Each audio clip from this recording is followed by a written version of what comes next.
प्यारे बच्चों, अब ज़रा सुनो ध्यान से। सबसे पहले क्या है, मौज मस्ती तो बहुत हो गई और अब आपके एग्ज़ाम भी सर पे आ गए हैं, इसलिए इस वीडियो में ये पूरा चैप्टर समझो बहुत ज़्यादा ध्यान से।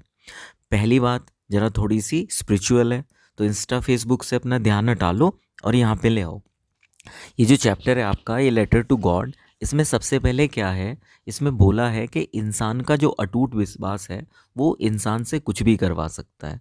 तो ये चैप्टर हमें ये सिखाता है कि यदि कोई इंसान ईश्वर पर अटूट विश्वास करता है तो वो इम्पॉसिबल को पॉसिबल भी कर सकता है, जैसा कि लेंचो ने किया।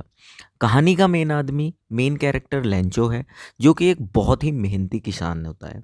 उसकी उम्मीद ये थी कि एक अच्छी बारिश हो जाए, किंतु बारिश के साथ तूफान और ओले, आइस फ्लेक्स आने की वजह से उसकी सारी फसल बर्बाद हो जाती है। अब वो क्या करे, अब उसको भगवान में था बहुत ज़्यादा विश्वास, तो वो पहुंच जाता है भगवान से मदद मांगने। वो भगवान को एक लेटर लिखता है पोस्ट ऑफिस में जाके, जिसमें वो 100 पीसों की डिमांड करता है। अब उसकी मदद ईश्वर करते हैं, देखिए कैसे। सबसे पहले जब पोस्ट मास्टर को उसका वो लेटर मिलता है तो वह बहुत हंसता है, लेकिन पोस्ट मास्टर एक बहुत ही सीरियस और शरीफ इंसान था, अच्छा इंसान था, तो वो बाद में उसकी मदद करने का फैसला लेता है। क्योंकि पोस्ट मास्टर ने अब ये डिसाइड कर लिया था कि वो लेंचो की मदद करेगा, तो वो अपने दोस्तों, रिश्तेदारों और अपने कलीग से एक चंदा जमा करता है और एक लिफाफे में रखकर लेंचो को दिलवा देता है।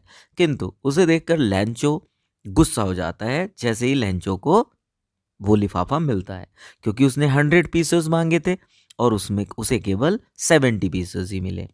अब प्रॉब्लम ये थी कि लेंचो को ऐसा लगता है कि पोस्ट ऑफिस एम्प्लॉयज़ ने उसके साथ धोखा किया है। तो लेंचो दोबारा एक लेटर गॉड को लिखता है और कहता है कि अगली दफ़ा मुझे पैसे पोस्ट ऑफिस से मत भेजना, क्योंकि ये सब लोग चोर हैं, ये सब लोग ठग हैं।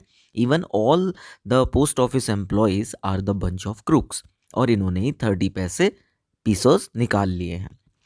प्यारे बच्चों, इस चैप्टर में एक बहुत ही अच्छा क्वेश्चन भी बनता है, रिपीटेड बोर्ड क्वेश्चन, जो कि बिगेस्ट आयरनी है कि what is the irony used in this chapter.